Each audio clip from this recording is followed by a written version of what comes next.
bagged the bowling trophy at Unnat, the inter-school competition organized by Indraprastha School, Paschim, Vihar.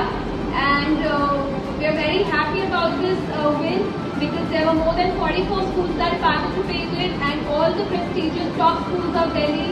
So it's definitely a moment of pride. I'll ask Chairman Sir to address the children. देखिए, अभी आपको आपकी director academic आकांक्षा टंडन जी ने बताया कि कितना बड़ा आपका ये मोमेंट है, प्राउड। आप सबको हम इसलिए आज इस मंच पर लेकर आए हैं क्योंकि आपने एक एक्स्ट्राऑर्डिनरी काम किया है।